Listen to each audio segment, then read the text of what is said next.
Hello and welcome to the Heresy Lodge. I am your host, Dylan Cooper, the constant co-host over here. Gavin Franklin. And guys, we are on the very last book of the Horus Heresy.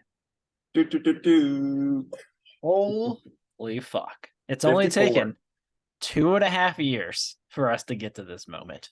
Wow. Gavin, how do you feel? I'm a little exhausted. I'm Feel excited to end it and begin the siege. I'm excited for the siege. Like, this whole process hasn't worn me down for the siege. Yeah, I feel very similar. I mean, it's been a buildup for so long. Yeah. I can't wait to be disappointed. I'm so pumped to be disappointed. Nothing like it. Yeah. And I'm excited for this book. I'm close to halfway through. I know you're close to halfway through at this point. It hasn't lived up to my expectations yet, but we haven't gotten a story about Mortarion, so here we are. Yeah, I have a couple things I kind of want to talk about, but let's do our intros first, and then we'll get to it. Gavin, tell me what you're drinking first. That's what I'm more interested in before. Okay. This is a bit of a throwback. I need to finish this. So I was having this problem. I don't have any interesting beer. It's actually all over at my fiance's parents' house because I had to unload a cooler there. So I was like, okay, I can open up a new bottle of wine, but they're all the fucking same. They're a bunch of sweet wines that I don't want to drink. We already have like 6 of them open. So I'm drinking the Stranger Beings mead again, and I'm just gonna. There's not very much. Well, there's like a little bit. There's like a quarter of it left. So I'm gonna finish this today. Nice. I am drinking, I didn't Google. Honey lemon light. That sounds great. Honestly, it tastes like fucking nothing. Oh, like it's because refreshing. It's light. It says light. A lot of times it tastes like nothing. Yeah, it's with lemon juice and brewed with local honey. It tastes like a whole lot of nothing, but it's refreshing. I'd drink this outside. It's 80 degrees and humid as fuck. So I went last night. This has been a reoccurring theme for Lexington, Kentucky. Thursday night, random country concert that we got free tickets to. Went to see Brooks and Dunn. Which is like kind of cool, I guess. I'm fine with country music. I enjoy it. I'd prefer like rock and roll concerts most of the time, but like it was fine. But we went out afterwards on a Thursday, and I went to this place and got a port. Okay. It came back super sweet, like syrup, and it tasted like mead. It was like they took like really, really bad syrup mead, and I couldn't physically drink it. Like I took like 2 sips, and like Katie drank the whole thing. I was like, "You're absolutely insane." I went in and got a beer, and I was like, "That's fine." It was like chugging corn syrup. Yeah, that's rough. Mm-hmm. Right. Let's do this. Our email. If you have any interest in ever sending us things to drink, you can get the address by emailing us at theheresy@gmail.com. Join our Discord. Recommendations. Yeah, if you want to recommend something, we'll find it. Yeah, probably. As surprised no one's done that. Midwest. Yeah, what the hell, you bitches? I'm surprised no one's like drink Malort or something like that. I could definitely see people doing that. Why are you drinking Bud Light? Try a Bud Light. Give us your review. Our Discord is pinned to our Twitter at Heresy Lodge. We have tips enabled there as well. So if you can't send us any beer and you want to donate some for us to grab a beer, feel free to do so. We're on YouTube at the Heresy Lodge. If you played Tacticus, we are part of the Pants of Horus guys, so check them out, discord.gg/Pants of Horus. That all the things? Did I miss anything? Oh, we have merch. I'm currently drinking out of my pint glass. Very nice. We have all kinds of shit. Check it out. Buy stuff. Supports the podcast. supports everything else. Yep. So, the Buried Dagger. Do you The have any rants you Buried want to Dagger. give before we jump into it? So I want to start off by saying I like this book so far. It's good. I am interested in Mortarian's backstory, stuff like that. Yep. Why are we getting Mortarian's backstory now in book 53? Absolutely. I couldn't agree more. Like, this should have been 54. Yeah, 54. Like, why didn't we get this in like Flight of Eisenstein? Or we had all these short stories of what like Typhon is out doing. Why didn't we just have a short story of the bond that Mortarion and Typhon have and why they are friends? Yeah. Why did we have to wait until the last book to get why he's their first captain? Yeah, I'll tell you, like, my biggest issue with this novel is absolutely the placement of it. And that's been the biggest issue for the last two novels, because we've talked about how after Siege or Heralds of the Siege, it seemed like the Horus Heresy should have been wrapped up. And honestly, like, even after Slaves to Darkness, it seems like it should have been wrapped up. And Heralds of the Siege was just kind of like a nice like nod to, oh, what's happening on Terra at that time, with some exceptions of some annoying stories. But the last two books have been like, why are we even here? Yeah. I mean, maybe it ends with Mortarion at Terra. Maybe. I mean, I have a feeling it's more of his downfall. His transformation. Yeah, his evolution. Probably shards up his ass. But that's how you do it. Yeah, that's how you do it. Chaos Demon Prince. You just get to shove some shards up your ass. So far, nothing has changed my mind that Herald of the Siege shouldn't be at this spot. Yeah. So I've got another complaint, and I feel like we talked about this a little bit, but I kind of realized why they did this. The chapters in this book are so long. Well, they're long, but they also are like broken up into sub chapters in the chapter. Why not just make them fucking chapters? Yeah. So this is what happened. This is what James Swallow, right? Yep. This is what James Swallow did, and I get it, but I don't get it. So if you look at the chapters in this book, because you're audiobooking it, but if you look at the chapters, it's really weird because it's like Act 1, Chapter 1, Act 2, Chapter 2. Like it's separated into not acts; they're called I know what you're saying. partitions or segments. No, it's not segment either. Hold on, I will tell you because I thought it was stupid. You get it's just says 4 iteration interval. So interval 1, chapter 1, interval 2, chapter 2, and like I'm like, why this? Honestly, the ordering of it just doesn't make a lot of sense. I thought it might have been like interval 1, chapter 1, 2, 3. No. And then interval 2 would be like chapter 1, 2, 3 again. No, like they just like 1, 1, 2, 2, 3, 3. It's super weird. And the reason they do it is so they can end it on 7. That's fucking stupid. What they could have done is just been like interval 7 chapters and make it short. I mean, these are broken up into sections anyway. Yeah. You can make a fucking chapter break whenever the hell you want. Have like 7 times where you have the backstory of Typhon and Mortarion.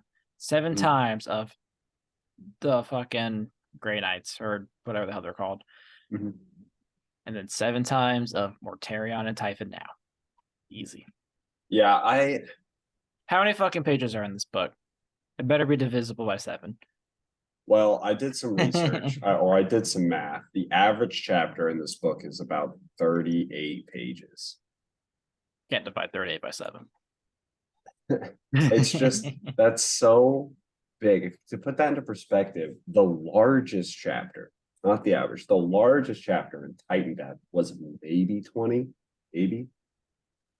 Yeah, I feel like Guy Haley does it better. I wish more people would do what Guy Haley does. The thing is, like, I get why you're trying to break it into 7, the whole neural number, that's really cool. But like, you actually do your book a bit of a disservice. I feel like if you just didn't do it, no one would notice. Like no one would be like, oh, why didn't he do the neural number? like when they did Betrayer, they didn't break it up into 8 chapters. Yeah. So it was just chapter breakup is important to pacing of a novel, and it's important to pacing of a reading, because like I get exhausted reading long chapters. Yeah. And I hate not finishing on a chapter. And like, yes, like these have sections, but it's also like if I'm reading on my Kindle, I see like how long is left in the chapter. I'm like, well, fuck. Like I'm not even like halfway through this chapter, but I kind of want to stop here. And it's such a big thing too, even on an audiobook, because you see how long it's going to take the audiobook to get through a chapter. So it's so important when you're reading to be able to like, oh, I need to leave, but this chapter's only 5 pages. Like, fuck, I can probably get through that. And it kind of like ags you along. Yep. This book does not do that. Like, you got to have some time set aside to read this book. Yeah. And it's like my least favorite thing, but a lot of these books. Like I feel like The Inabnet does it a lot. James Swallow did it in all of his books. Graham does it for sure. Yep, Graham does. I feel like the only ones like really don't are Guy Chris Haley's Wright. really good at it. I'm pretty sure. Yeah, Nick Chris Wright has a Kime. bunch of short ones. I think Nick Kime's the best at it. Yeah, I think so too. He's very good at it until he writes an entire short story about To Kill and God, yeah. As long keep him away from the short Port of stories. Flame. Yeah. So other than that, like those are my biggest gripes by far. And those are all like political gripes almost. You know what I mean? Like they have nothing to do with the actual content of the book, but how it's organized and where the book is placed. So that's just my soapbox for that stuff. Yeah, it just seems like the more, I mean, this is the last one, so there's not more, but every time like we read another one and it's like, why the fuck is this placed here? Yeah. Like they could have easily done, hell, you could have, instead of having this book like this, you could have had 7 short stories of Mortarion and Typhon. I've thought about this book.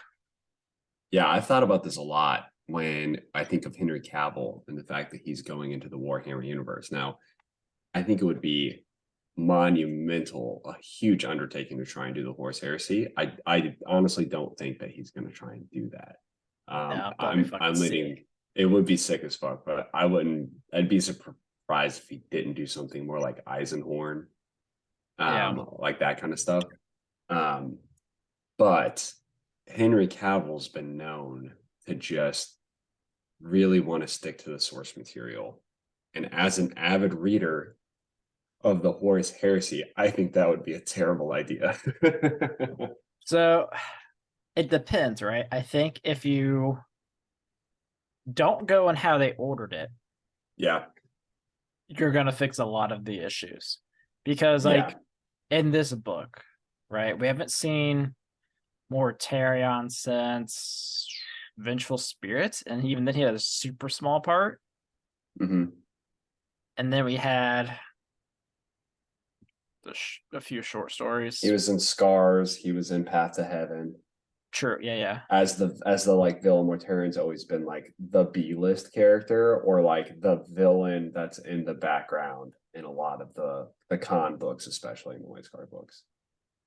Yeah. Man, the more I like think about this, like why did they like Flight of Eisenstein was not a long book.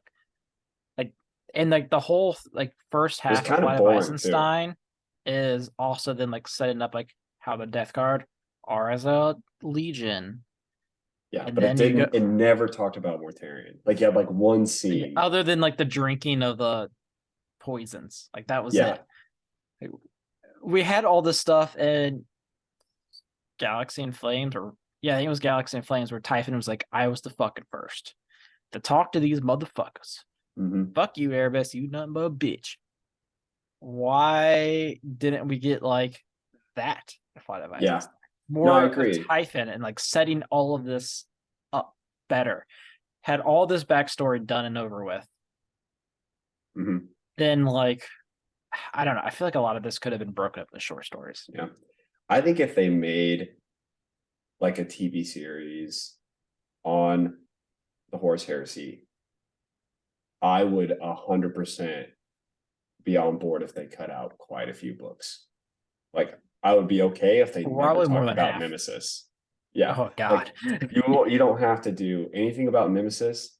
You don't have to bring up Battle for the Abyss. You don't have to do Damnation of Pythos. Like Hell. you don't have to Skip do. all but like the last 5 pages of Ruinstorm. It's true. Like you can like literally Ruinstorm could be like the end credit scene to Fallen Angels. They Yeah. arrive. Man, I wish we could like totally skip Angel Exterminatus, but like some shit happens in Angel Well, here's the Exterminatus. thing though. Angel Exterminatus would be much better on screen. Because you don't like you can True. take all these crazy every space battle would be better on screen, every Titan battle would be better on screen. Because you can just like visualize it instead of having to get all these extremely bombastic descriptions that are just overstimulating. It would just look a lot better on screen. Like imagine seeing the shards being shoved up Fulcrum's ass instead of reading about it. I might have watched that already. I may or may not have drawn my own fanfic. And it's hot. It was very good. That can be found on onlyfans.com/ the Heresy Lodge. It's all Fulcrum fanfic stuff. So let's talk a little bit about Mortarion because he's a major character. We already very briefly summarized where he's been already in the novels, but let's go into a little bit more detail. We first get introduced to him in Flight of Eisenstein. Is it the first time we see him, or do we actually meet him in Galaxy in Flames? Yeah. So we give Mortarion a lot of shit. It's a couple of reasons. Yeah. He's a tall, skinny bitch. All right. No one likes that. Yeah, he really is. And from what I've read so far in the book, like it doesn't change. He is Nope. absolutely the same way. Yep, is like they really go for this like Grim Reaper-esque where he has this giant scythe, which gets explained in this book why he has the scythe, which I thought was okay. Like, sure, at least he has like a reason for why he carries like that type of weapon. A scythe, like one of the most inefficient weapons on a battlefield ever. Yeah, but you know, it looks so fucking cool. Yeah. So And the whole thing with like he's from this planet called Barbarous, which is literally just a shitty gas planet. And his yeah, childhood is fucked. That is like the yeah, one thing I've gleaned from this book so far is that man, it would have sucked to have been Mortarion. yeah, absolutely. Or live on Barbarous, period. Yeah, that too. It was being ruled over by psychic warlords who we don't actually know the origins of. They may have been aliens or humans, but they were psychers and they slaughtered the people constantly. For shits and gigs. Yeah, just for fun. So he rose to power. We do know, obviously, Mortarion's a traitor. There's a lot of issues with Mortarion's character and why I think Mortarion is one of the weakest written Primarchs because you really don't know why he betrays the Emperor. And you kind of arrive in the same conclusion you arrive with Portorabo, which is because they're mad at him. Yeah. Yeah. Well, at least like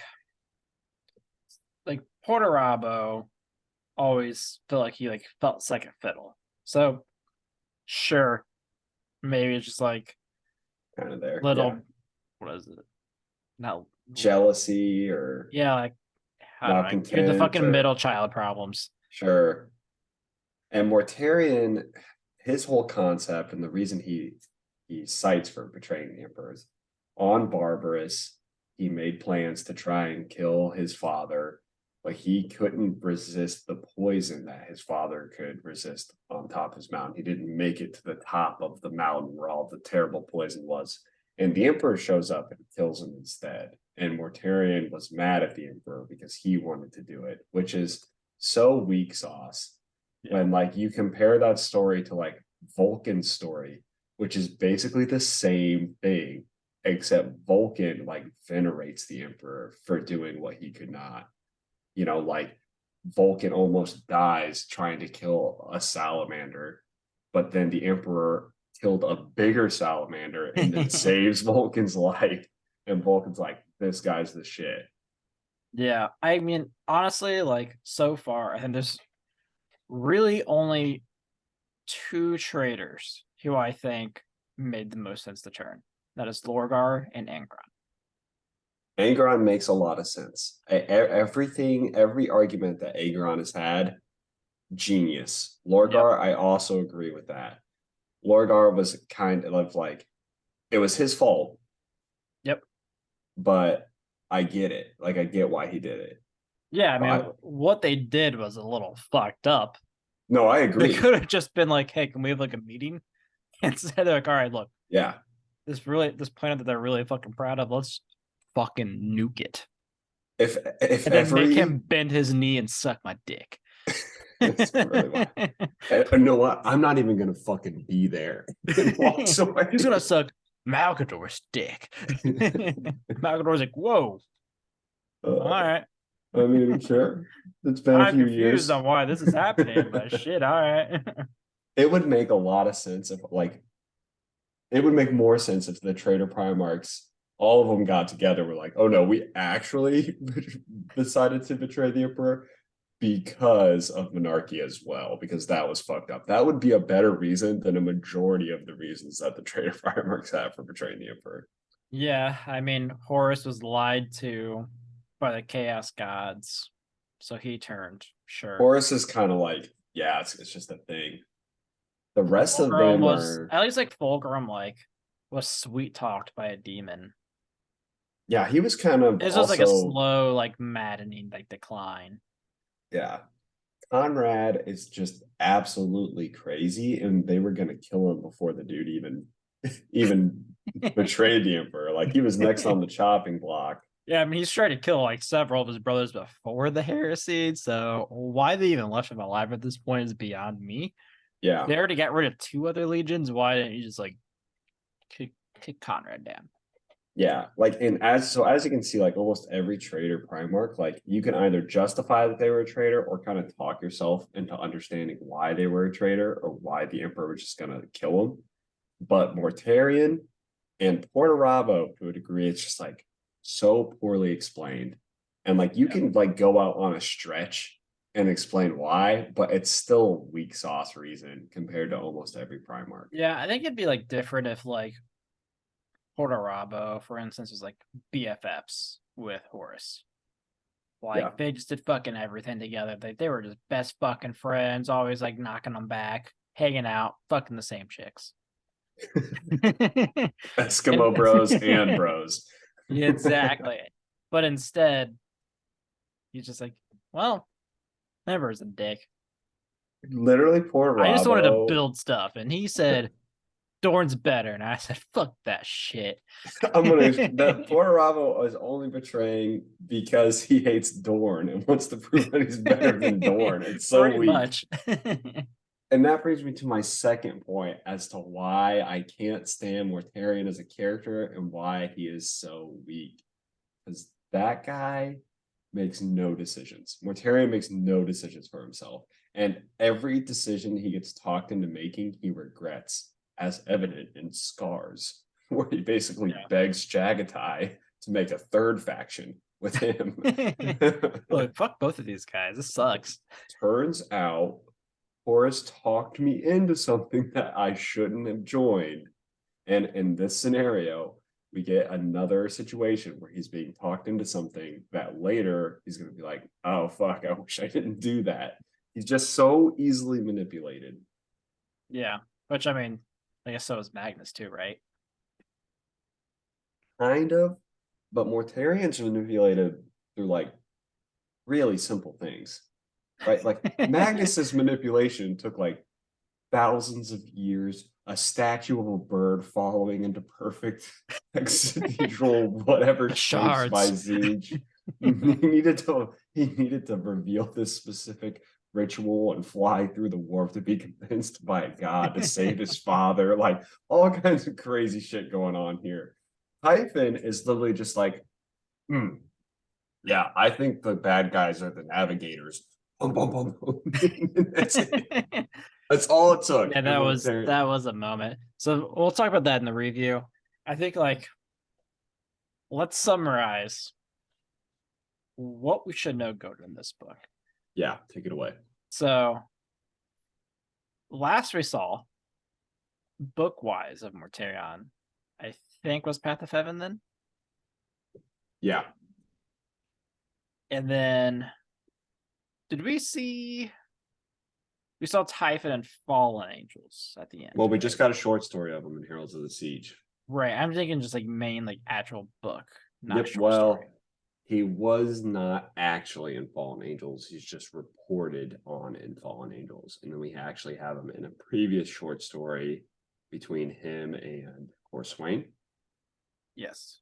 And then he's in another short story in the Primarch's novel. And he's in So, quick summary of all of that. We see Mortarion was doing whatever the fuck Chorus tells him to do. First, it was try to get Jagatai. That didn't turn out well. Well, that's important to talk about because Mortarion has an innate hatred of psychers. So he was the person that was a big influence on the Council in IKEA. And when I say that, we actually know that that's not true because it was revealed to him like over 100 years ago that like they were going to do that shit anyway. So Yeah, even makes less sense. No, the biggest part that makes even less sense is why he would even like care about the Emperor. Like, why would he not have tried to kill the Emperor by now, considering he's a fucking psyker? Macador's a fucking psyker. Literally, the whole fucking thing is ran by giant motherfucking psychers. And he's like, I'll listen to those two. Yeah. Mortarion the rest. Hates psychers. He wasn't also, his best friend is a Imperium. psyker, and he knew he was a psyker. Yeah, so he hates psychers. He wasn't going to join the Imperium because of the psychers. Malcador and the Emperor are like, whoa, bro, but wait. For you and you only, exclusively, limited time offer, we're going to reveal the Council in IKEA as a plan in the next 50 years. And then Mortarion's like, all right, I'll join. The Council in IKEA actually happens. And then Mortarion's like, fuck off. This is shit. I can't believe you just did exactly what you said you were going to do. That made me agree to join the Imperium. Oh, yeah. And we also know that based off this novel and some other stuff, like Typhon is like Typhon. It's still Typhon for now. Yeah. He has been a psyker the whole time. Mortarion's known he's been a psyker the whole time. Mortarion also knows there's psychers in the Death Guard and just doesn't like do anything about it. Pretends they don't exist. And Typhon's like, look, like it's cool that you have powers, but like let's like not do that in front of Mortarion. He does not like magic tricks.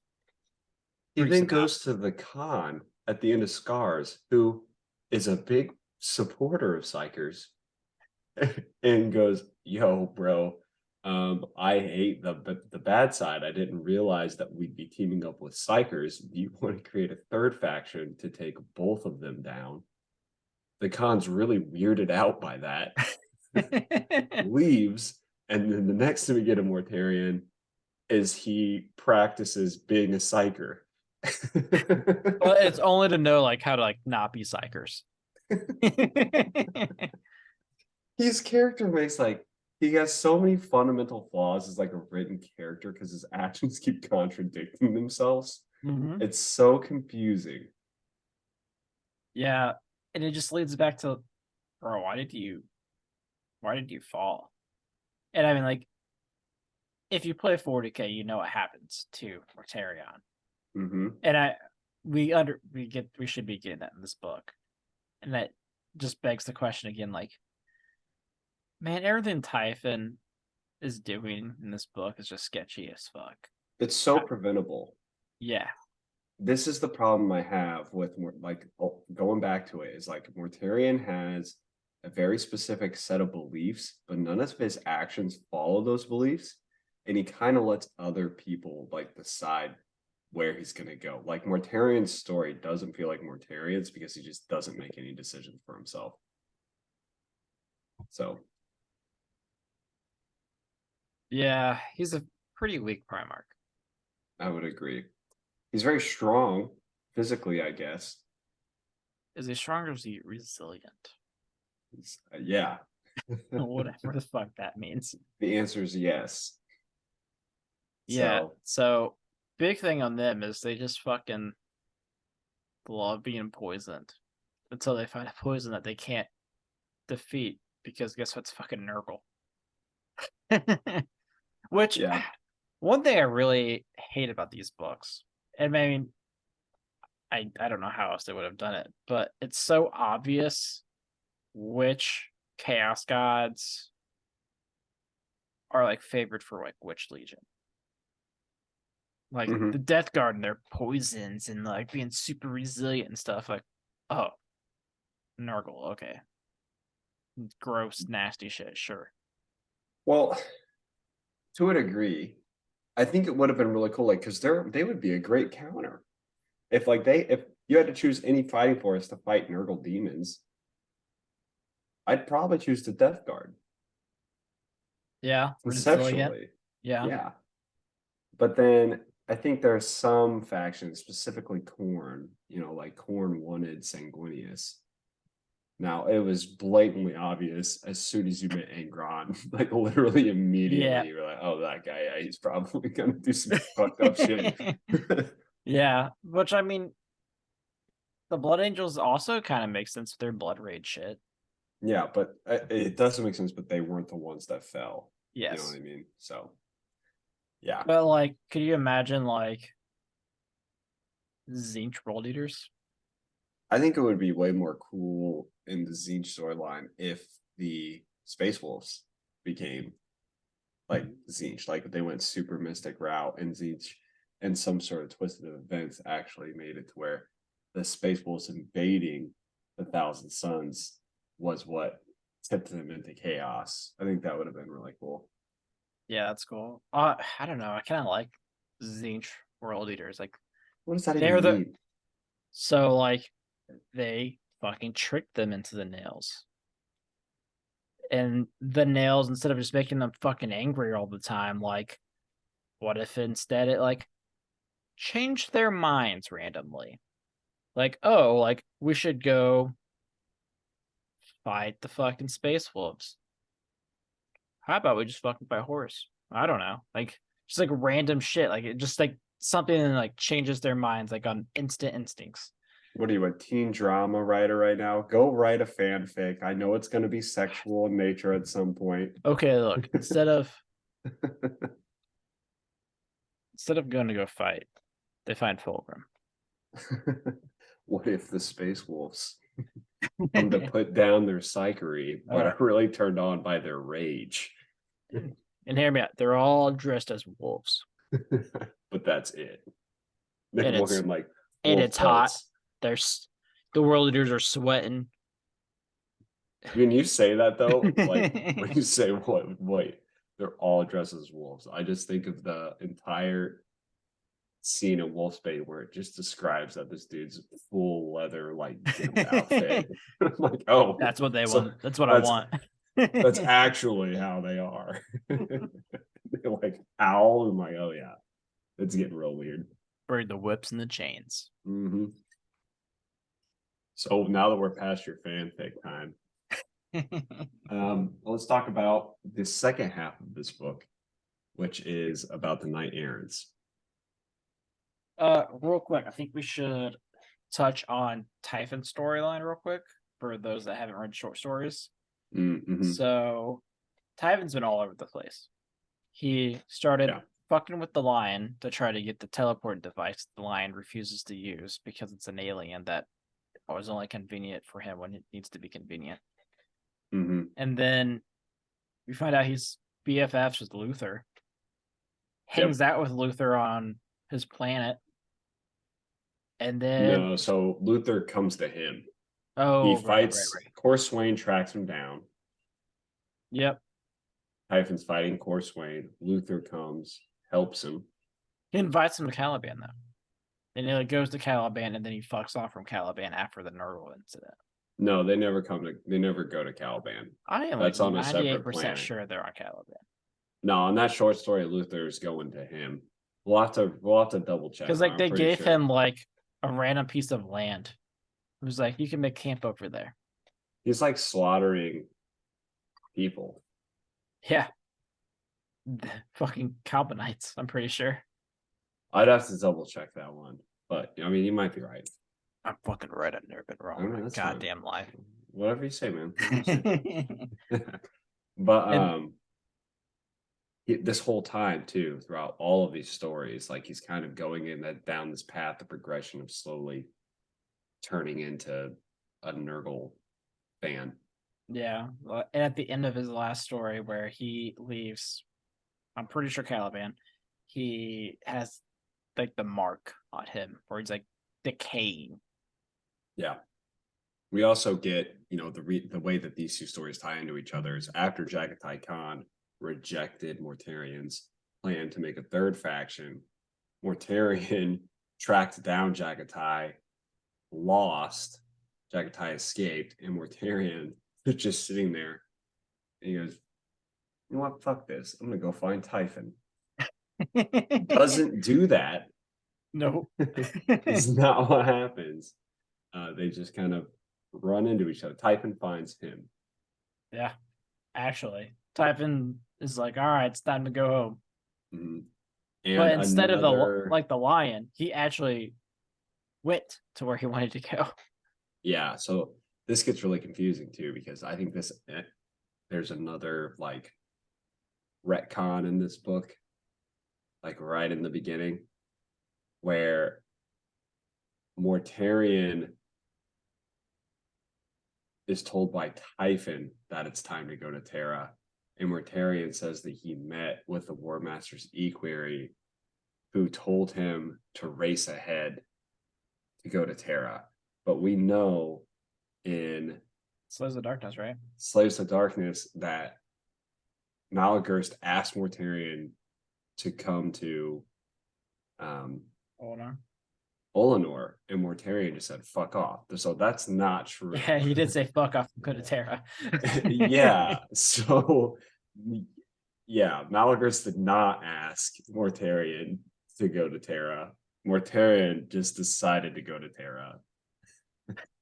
And then Typhon shows up and was like, yeah, that's a fucking radical plan. Let's do that. Wink. Yeah. Typhon's so fucking sketchy this whole book. Super sketchy guy. It's weird. I don't. Sketchy the whole time. It just makes me think like even less of Mortarion, actually. Exactly. It's like, why didn't you, like, this is so obvious, man. Come on. Yeah. But yeah, so that's the backstory of them. And then we do get a lot of the Knights Errant with Garo, Rubio, Loken. and Loken. Loken is there. You know who my favorite fucking Knight Errant is? Which one? Varen, the fucking World Eater. He is hilarious. He is very funny. I actually think that like the Knight Errant storyline made me laugh quite a few times. Nothing in the Mortarian storylines make me laugh. And the Knight Errant storyline is a lot more boring, in my opinion. But there are so many moments I'm like, this is just comical. That's why I love what's the World Eater, because he's the funny one. Like there's the fucking moment where he gets like saved by someone, and he was like, there's no way you're a fucking Emperor's Children like I thought. Like you're actually fucking useful. You're useful. My favorite thing so far about this book is like their whole concept of this story is Malcador's up to something, and Malcador's being very Malcador about it. And it's just like he literally is like, "Oh, you don't need to know," and then just like moonwalks away as a force ghost, disappears. There's so many like moments that I'm like, this is so stupid. And Garo, I am really enjoying Garo's character because Garo is very annoyed as well with how this is so stupid fucking it is. annoying. So at one point, like Malcador is meeting him with like his psychic ghost, and he starts walking away, and Garo's like, "Why couldn't you just fucking boxed us?" And Malcador's like, "There wouldn't be any theater in that," and disappears. And Garo's like, "What a bitch." And by and far, like the part I'm laughing at so much is like he'll tell, like Malkador will be in front of all the knight errants and Garo, and he'll be like, and this is super secret, so don't tell anyone anything you know. And then he just like disappears, and Garo's like, tell me everything you know right now. And they tell him. Like so many times, like he'll go to Loken. And Loken's like, this is a secret facility. And like the line will literally be like, Garo gives him a shitty look. And Loken's like, okay, fine. I'll tell you everything about the secret facility. Like he's just so annoyed with Malkador as a character, like everyone else. And he's just not putting up with anyone's shit. And for some reason, all the knight errants respect Garo way more than they fear Malkador. So just telling him everything. No, speaking of the storyline, I just thought of something I would want added to my bingo card. And that is that one Sister of Silence who said, fuck this, and started talking and just broke apart from them. Yeah, where's she at? Who knows? Because apparently she was still fucking loyal. She was working with Garo. Where is she? Yeah, I don't know. Probably annoyed with Malkador. God damn it, this guy keeps appearing. It's so fucking funny. I'm sorry, I love it. No, I did too. I thought it was hilarious. I like there's a whole scene with Loken. It's a super secret facility. Malkador doesn't tell Garo anything about it. He's just like, go drop this person off here. He gets there, Loken's there. Garo's like, tell me everything you know about this location. And Loken's like, I thought about it. And I said, fuck it. I'm just gonna tell you. So Garo has been all over the place. And for some reason, his character is kind of the only how would I describe Garo? Like he's a knight errant, but he also kind of gets to do whatever the fuck he wants. Kind of, yeah. Well, at one point in the Garo book, he just found like a sabbatical. Yeah. He's going to take some vacation time. I don't remember what it was. Oh, it was looking for Keeler. Yeah. That he doesn't. It was in the character list, who I haven't seen yet. Yeah, she is there. I don't know where she's at. I don't know like who he reports to. Like he reports to Malkador, but it's stated multiple times in this book that Garo is not really reporting to Malkador. Like Garo kind of does whatever he wants. Yeah, so he's just kind of this space marine that's walking around Terra like, fuck, it's Friday. It's time to drink. Yeah, I'm done. It's 2:00. Yeah, we're good. Clocking out. And all of the other space marines like have to listen to Malkador stuff. But he took a sabbatical, looked for Keeler. Last time we saw him, he wound up on some random planet with that Sister of Silence that broke her vow, and he murdered a demon, and then he walked away. And then we get him here again on Terra. Normal day. Mm-hmm. Yeah, and they're doing like weird. Malkador's being even like weirder. He's being so sketchy. At one point, I find it so hard not to talk about what happens in this book, but in the beginning, you have a guy that literally commits suicide in front of one of the knight errants to get away from Malkador. It's Rubio. Yeah, right in front of Rubio. And Rubio looks at Malkador, is like, why did he do that? And Malkador's like, it's best you don't know. Fucking moonwalks away. He also like stopped Rubio from like being able to save him. It's like, bro, it took me like half a second to save that guy. And he's like, nah. No effort at all to save this dude's life. It was like, I know, but it's fun to watch people die. Moon walks away. He really does just like Moon walks away. It's like, what is happening? If they don't reveal a grand plan of Malkador, or they don't like give a reasoning behind a lot of the stuff he's doing, or it turns out that it's kind of a shitty reason, I'm gonna fully stick to my concept that Malkador might be maliciously acting against the Imperium. That was a theory I had since the beginning, and I have not been convinced otherwise. I mean, right now, it's hard to say. I mean, We know he makes the Grey Knights. which is a negative. He also makes the Inquisition. And what else does he make? The Officio Assassinorum. Although we also have the fucking short story with the Emperor telling Malkador he's nothing but a little bitch to him. Yeah. So I don't even know, man.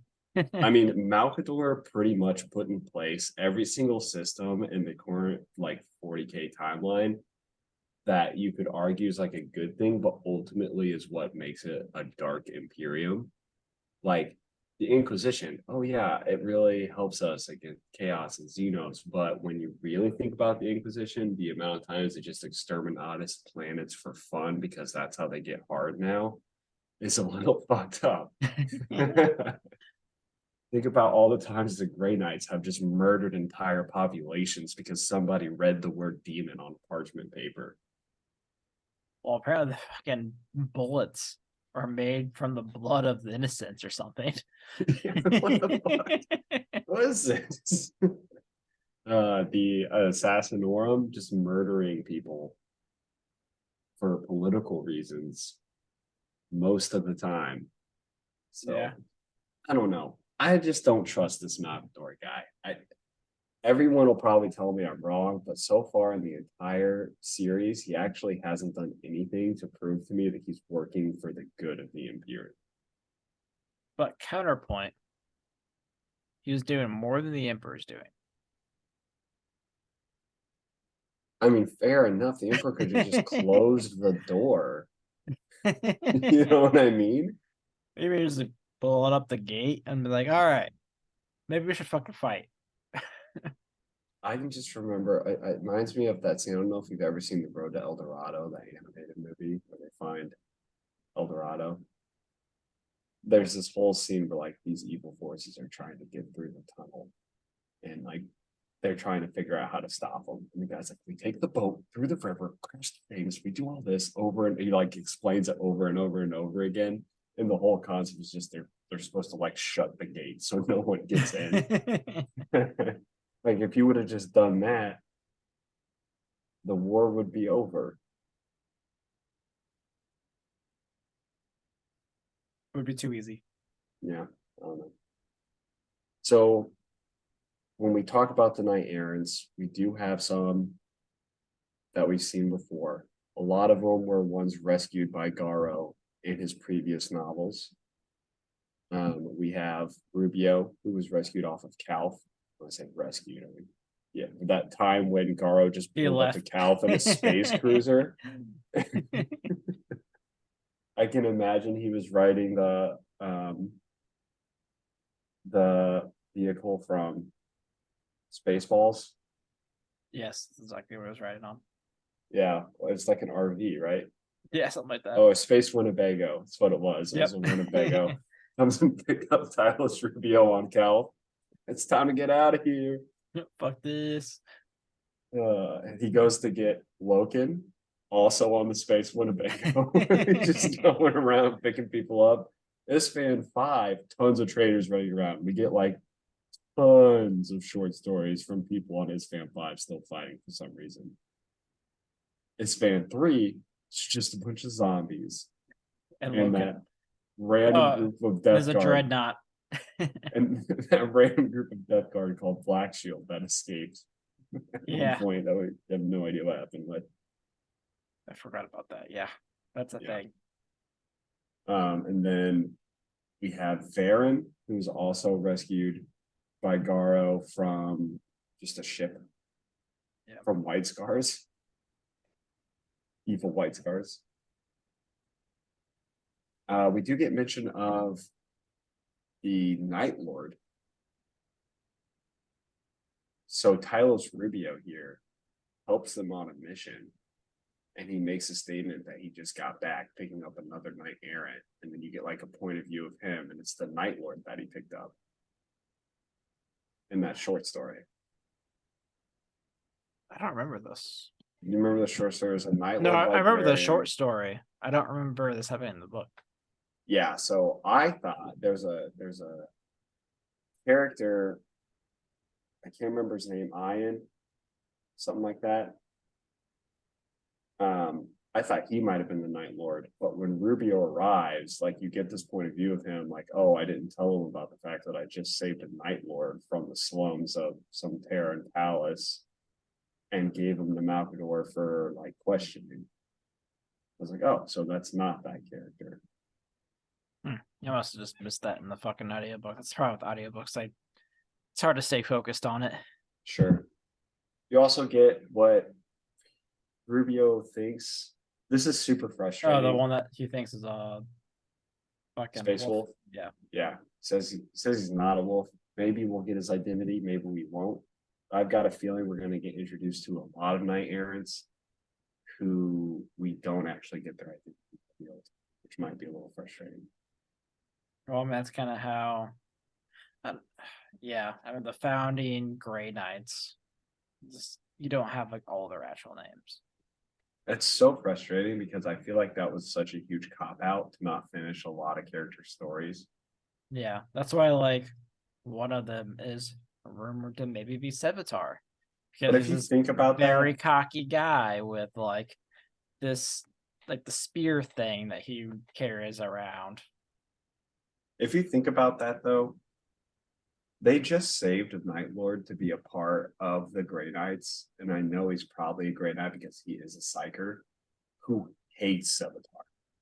Like the only reason that he's loyal to the Emperor is how much he hates Sevatar. So the idea that like Sevatar can just jump in, they're like, oh yeah, see, we wrapped up his story.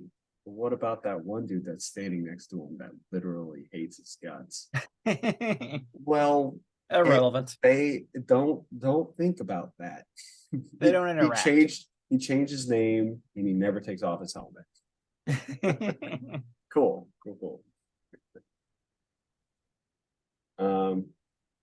Yeah, that's all the characters I've been introduced to so far. Yeah.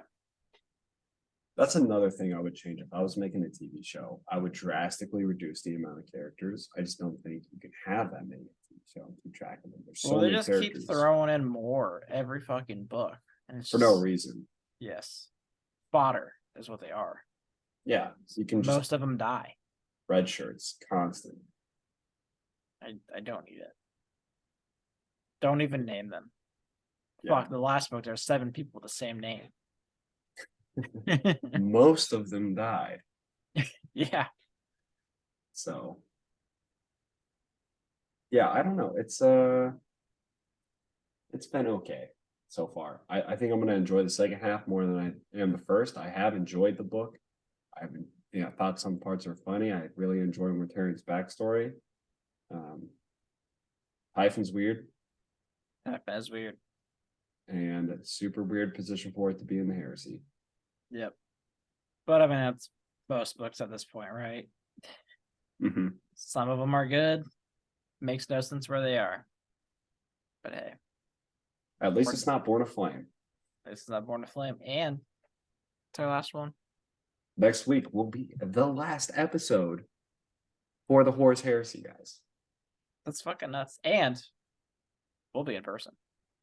We will be in person next week. Big shout out to Daniel, too, giving us a gift card to get some drinks. So I will be probably doing that in person, or we might also be getting some additional things as well. So we'll see when that happens. Yeah, we also have listeners sending us some mead. So we might have some mead. Depending on timeline there, we're going to use one of the two. But shout out to both of those guys. It's super awesome. Yep. Appreciate all of our listeners as always. And check us out on our Discord. You can interact with us. We're crazy motherfuckers. On air, off air, at all times. Find our Discord pinned to our Twitter at Heresy Lodge. Email us at theheresylodge@gmail.com. Hit us up on YouTube at the Heresy Lodge. If you play Tacticus, check out the Pants of Horus guys at pantsofhorus.gg. There's Discord before that part. Yep. Those are all the things. Covered it. Yep. We'll be back next week, guys, with our final Horus Heresy episode. We'll have some specials after that. Hopefully, be hanging out with the Horus Hour guys as well. Mm-hmm. And then some for the fucking siege. I'm Go into fucking the ready siege. for the Siege of Terra. All right, guys, have a good one.